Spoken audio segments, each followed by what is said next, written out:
At 50, I was a man who believed in perfection. The perfection of the incision lines in surgery, the perfection of my 25-year marriage, and the perfection of my friendships. I'm David, one of the country's leading cardiac surgeons. My hands have saved hundreds of lives, and every day I lived by the Hippocratic Oath. My work was my sacred duty, and my wife, Emma, was my world. Emma and I were the perfect couple, or so I thought. We raised 2 children, built a beautiful home, and never went to bed angry. Our third pillar was Mark, my best friend since university, and ironically, the head of the company supplying our critical hospital equipment. Mark was family. We vacationed together, celebrated birthdays. We were an unbreakable trio. But one night, while browsing old photos on a tablet, I stumbled upon a folder Emma forgot to hide. They weren't just photos. They were messages. Messages where Emma and Mark discussed the intimate details of their long-term affair. Not a casual fling, but a deep, cynical, carefully concealed dual life. My marriage, my friendship, my faith, it all collapsed instantly. The pain was physical, but I am a surgeon. I set emotions aside and started acting as if it were a complicated operation. I gathered evidence and planned a divorce, destroying Mark publicly when fate delivered the last, cruelest blow. Mark, who was always complaining about his health, was soon on the operating table in my own hospital with critical kidney failure. He needed an urgent transplant. As chief surgeon, I had to organize the donor search. It took a week of icy horror. When the results landed on my desk, I saw my own nightmare. Mark was unique. Out of thousands in the database, given his rare blood type and genetic markers, I was the only person on the planet who was an ideal donor for Mark. Save the life of my best friend who had been sleeping with my wife for 25 years. Give a part of myself to the man who stole my life. I, David, a man who swore to save, faced a choice that would turn me into either a saint or a murderer. I could silently walk away and Mark would die. I could stay and Mark would survive, at the cost of my soul. My decision: they must pay for every second of the lie they lived. I couldn't simply walk away. I needed to look them in the eyes until they realized who I was and what I knew. For the next 2 weeks, I played a double game in my own hospital. By day, I was the chief surgeon overseeing Mark's transplant preparation, explaining to him and Emma how difficult finding an ideal donor was. By night, I was the avenger. Mark looked at me with sincere gratitude. "You are my only chance, David. You have to find me a donor," he whispered, unaware that his fate was in my hands and that I already knew of his betrayal. Emma was in total despair. Her grief seemed genuine. She cried at Mark's bedside, begging him to hold on. Every time she touched me, asking for support, I felt icy numbness. I saw not a loving wife, but a perfect actress. I realized the most terrible part of their betrayal wasn't the infidelity itself, but the absolute lie I had lived for 25 years. I decided my revenge would be staged, carried out with surgical precision. I couldn't kill Mark openly, but I could let him die. The first stage was the public revelation of the affair. I organized a family dinner with our adult children. I waited until Emma finished proposing a toast to my career, to our marriage, to our happiness. When she finished, I pulled out a tablet and played an audio recording of Mark and Emma discussing how sick they were of my perfection and how much they hated me. The silence was deafening. The children were in shock. Emma was paralyzed with terror. I spoke for the first time since discovering the truth. You can lie to Mark. You can lie to our children, but you will no longer lie to me, Emma. I filed for divorce and left the house. The public scandal instantly damaged my reputation.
returned to the operating room, not as a savior, but as an executioner. I continued searching for donors for Mark, even though I knew it was futile. I prolonged his life on dialysis, giving Emma false hope. My revenge had to be long and agonizing for both of them. My cold revenge was working like a well-oiled, yet lethal machine. Mark was holding on through dialysis, but his condition was slowly and inevitably worsening. Every smile I gave at the hospital, every polite inquiry about his health, was poison. I, the savior of lives, had become his executioner. However, my plan had immediate, severe consequences. Due to the public breakup and the scandal of infidelity, the hospital board of directors demanded my resignation. My perfection was stained. To them, a surgeon with family problems was a surgeon with unstable hands. I knew I was losing my 25-year career, but revenge was paramount. I resigned, retaining only a consultant position, access to Mark. Pressure grew from both sides. Emma, driven to the edge, began to blackmail me. She found evidence of my negligence regarding some old patients. Small, long-forgotten mistakes that she, as my wife, had always covered up. She threatened to release them to the press and the licensing board. If you don't save Mark, I will destroy your reputation and your pension. I looked at her with contempt. I already destroyed what you loved. Your threats aren't worth a penny, Emma. But her threats hit the target. I, who had always prided myself on my integrity, was now balancing between moral obligation and total professional ruin. Mark, sensing his time was running out, unaware of the betrayal, tried to appeal to my heart. He called me for a private conversation from his bedside. David, why aren't you searching for a donor with all your might? I see how cold you are to me. I thought we were brothers.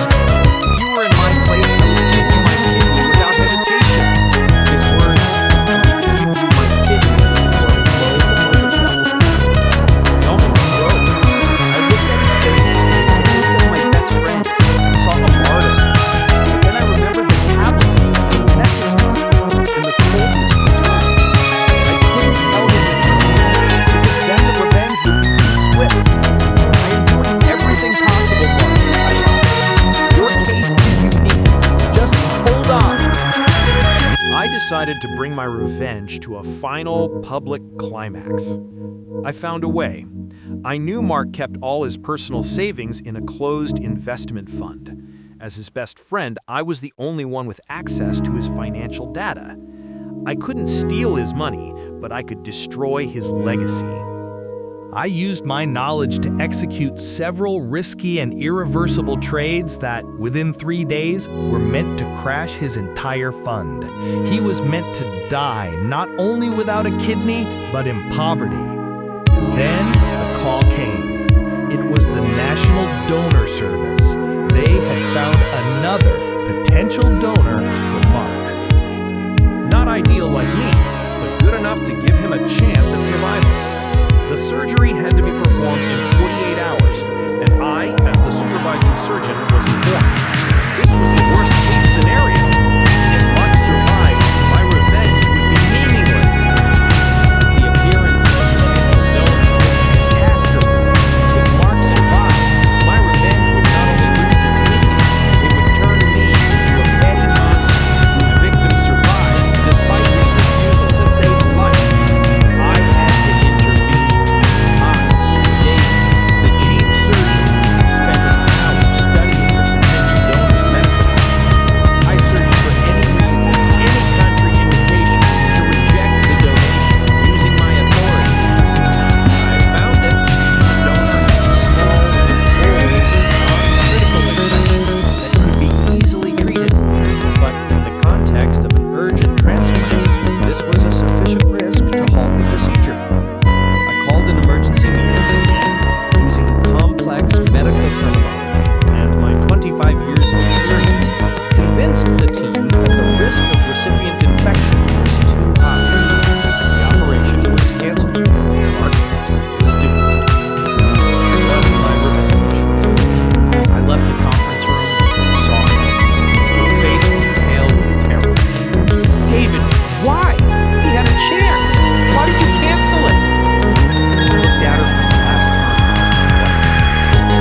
price revenge. I used my ethics and the law to guarantee that my enemy would die, suffering, in poverty. After his death, I expected a feeling of triumph, but instead, I felt emptiness. I divorced Emma. She left, taking her memories and her pain. My career was destroyed by Emma's threats of negligence, which she exposed anyway. I lost my hospital position, my name, and my home. I stood in the empty living room, holding my wedding ring. 25 years of life built on a lie. Mark paid with his life, Emma with loneliness and poverty. I paid with my soul, everything I had built for 50 years. I walked out to the ocean shore, through the wedding ring to the ground. I rejected the title of savior. I accepted my choice. I acted as a man who betrayed the Hippocratic Oath of personal justice. I won the revenge, but I lost my name. I often think of Mark as a traitor, but he was willing to give me his kidney, and I, his best friend, I knew a donor, refused to give mine. I want you to think, I didn't take up a knife, I just did nothing. Mark died because of my refusal. If you were the only person able to save your wife's love, and you refused, are you guilty of murder? Then the refusal to help would be the cruelest form of revenge. If this story about the price of betrayal and a surgeon's revenge resonated with you, hit the like